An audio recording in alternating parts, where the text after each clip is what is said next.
అనారోగ్యం, ఉద్యోగం, వ్యాపారం అప్పులతో బాధపడుతున్నారా? వెంటనే జేకేఆర్ గురువు గారికి కాల్ చేసి అపాయింట్మెంట్ తీసుకోండి. Hi viewers, India's largest digital media network Suman టీవీకి స్వాగతం. ప్రస్తుతం మనతో ఉన్నారు motivational speaker and Kinnera welfare society founder Nagachandrika అమ్మ. అమ్మ నమస్తే. అమ్మ నమస్తే. అమ్మ, ఎక్కడ చూసినా ఈ మధ్య అక్రమ సంబంధాలు అనేది బాగా ఎక్కువైపోతూ ఉన్నాయి. అంటే ఒక రకంగా చెప్పాలి అంటే మీ జనరేషన్ లో కన్నా ఆ టైంలో ఏం లేదేమో, లేకపోతే మీడియా లేదేమో తెలుసుకోవడానికి. ఇప్పుడు మీడియా ఉంది కాబట్టి ఎక్కడ ఏం జరిగేవి ఇమ్మీడియట్ గా తెలుస్తూ ఉన్నాయి. ఈ ఫోన్స్ ఒకటి రావడం వల్ల ఇంకా ఎక్కువగా తెలిసిపోతూ ఉంది అనమాట. ఒకవేళ ఛానల్స్ వాళ్ళు వెళ్ళకపోయినా ఈవెన్ వాళ్ళు వీడియో తీసే అంటే ఇన్ని ఉన్నాయి కాబట్టి బయటకు వస్తున్నాయా? అప్పట్లో కూడా ఇలాగే ఉన్నాయా? అసలు ఈ అక్రమ సంబంధాల రేట్ ఎందుకు పెరిగిపోతుంది? దానికి తోడు సుప్రీంకోర్టు అందరి బాధ ఏంటి అంటే, దొంగ చేతికి తాళం ఇచ్చినట్లు ఈ సుప్రీంకోర్టు కూడా అక్రమ సంబంధం తప్పు కాదు అన్నట్టు ఇచ్చారు.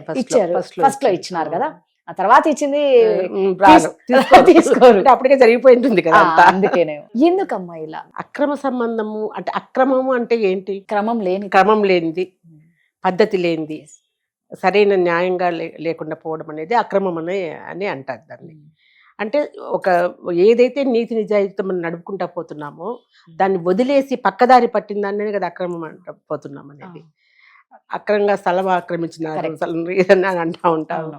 ఇప్పుడు ఏంటంటే పెళ్ళైనా కూడా వేరే పరాయి ఆడదానితో సంబంధం పెట్టుకోవడము, పరాయి మగవంతో సంబంధం పెట్టుకోవడము అనేది శారీరక సంబంధం, అది కూడా మానసికంగా కాదు పెట్టుకోవడం అని అక్రమ సంబంధాలు అంటున్నారు అనమాట. ఈ అక్రమ ఎప్పుడైతే ఏది తప్పు జరుగుతుందో అది ఎప్పటికైనా కూడా అది నేరం, అది ఏదో ఒకటి అనర్థమే జరుగుతుంది కదా. ఈ అక్రమ సంబంధాల వల్ల ఒక కుటుంబాలే నాశనం అయిపోతాయి, పిల్లలు నాశనం అయిపోతారు. ఫస్ట్ ఆఫ్ ఆల్ ఎవరికి నష్టం అంటే పిల్లలకు. తల్లి చేసినా తండ్రి చేసినా ఎవరు బాధితులు అని అంటే పిల్లలు. ఎందుకంటే వాళ్ళు దీనిలో పడిపోయి వాళ్ళే చూసుకుంటారు, కానీ పిల్లల్ని పట్టించుకునేది అనేది చాలా తక్కువైపోతుంది.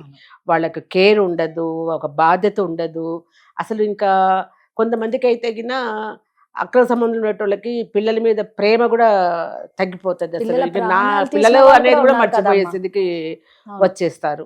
ఇట్లాంటివి ఎంతవరకు కరెక్ట్ అసలు? ఇంకోటి కూడా, ఇప్పుడు ఈ మధ్య మనం విన్నాం కదా, సుప్రీంకోర్టు ఇప్పుడు 60 దాటిన వాళ్ళు కావచ్చు, 50 దాటిన వాళ్ళు కావచ్చు, భార్య భర్తలు విడిపోయినా పర్వాలేదు, భర్త చనిపోయి ఉంటే కూడా మనము ఒంటరిగా ఉండేవాళ్ళు మళ్ళీ కలిసి బతకచ్చు, పెళ్లి చేసుకోవచ్చు అనేది కూడా వస్తున్నాయి. కలిసి బతకడం అంటే ఏంటి? పెళ్లి చేసుకోకుండా దానికే ఎక్కువ ఇష్టపడుతున్నారు చాలా మంది కాలంలో.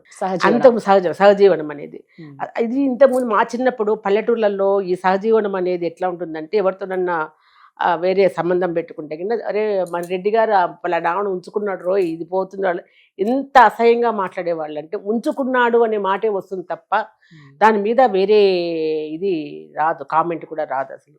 అది మర్యాదకరమైన విషయమా? కాదు కదా. అట్లాంటిది ఇప్పుడు ఏమైపోయింది, పబ్లిక్ అయిపోయింది.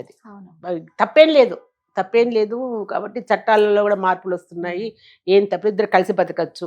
ముఖ్యంగా ఆడవాళ్ళు రాదా, ఆడ ఉన్నప్పుడు అసలు ఎప్పుడు కూడా ఇట్లా అక్రమ సంబంధం పెట్టుకొని 10 మందిలోకి బయటికి పోయినప్పుడు అవమానాలు ఇవన్నీ భరించాలంటే కూడా చాలా ఆడ మనిషే. ఇప్పుడు నేను వింటున్నాను ఏంటంటే, సహజీవనమే చేస్తాం, పెళ్ళి వద్దు. ఇన్నాళ్ళు ఒకటితో బడి చచ్చి బయటకు వచ్చినాము, ఇప్పుడిప్పుడే మేము ఉన్నాం, మళ్ళీ వీణ అధికారంలోకి నేను ఎందుకు పోవాలా? సరే, నువ్వు వాళ్ళ అధికారంలోకి పోనప్పుడు ఎందుకు కలిసి ఉండాలనుకుంటున్నావు నువ్వు అతనితోటి? ఒక తాళి కట్టిన భర్త ఒక సంబంధం ఉన్నా కూడా అధికారము, బాధ్యత, ప్రేమ, కేర్ అన్నీ ఉంటాయి. ఇప్పుడు నీవు ఏదైతే ఒక ఇదిలోకి వెళ్తున్నావో, ఆ సంబంధంలోకి వెళ్తున్నావో, అక్కడ ఇవన్నీ నీకు దొరుకుతాయా? దొరకవు. నీకు కేర్ కానీ ప్రేమ కానీ దొరకదు. ఎందుకంటే ఆ బాధ్యత కూడా ఉండదు వాడికి అసలు.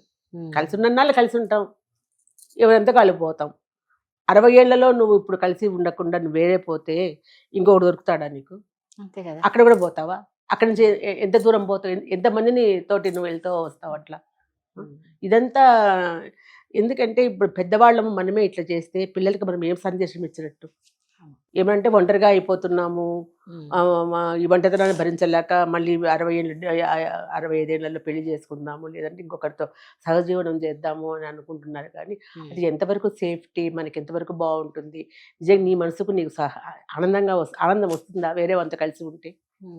ఇవన్నీ కూడా చాలా ఇదవుతుంది. ఇంకోటి కూడా ఈ అక్రమ సంబంధాలు పెరిగిపోవడానికి మీరు ఏమన్నా అనుకో, మీడియానే కారణం అనిపిస్తుంది నాకైతే. మీడియా మీకు ఎక్కడ నీకు టీవీ ఓపెన్ చేసినా, సెల్ ఫోన్ ఓపెన్ చేసినా, యూట్యూబ్ ఓపెన్ చేసినా అక్రమ సంబంధాలు, తర్వాత వల్గర్ వీడియోస్ ఇప్పుడు ప్రతి ఒక్కరి చేతుల్లో అది ఒక ఇదైపోయింది. అవును, ప్రతి ఒక్కరి వాళ్ళ బ్లాగ్స్ లోనే వాళ్ళని చూపించుకునే వాళ్ళు కూడా ఉన్నారు.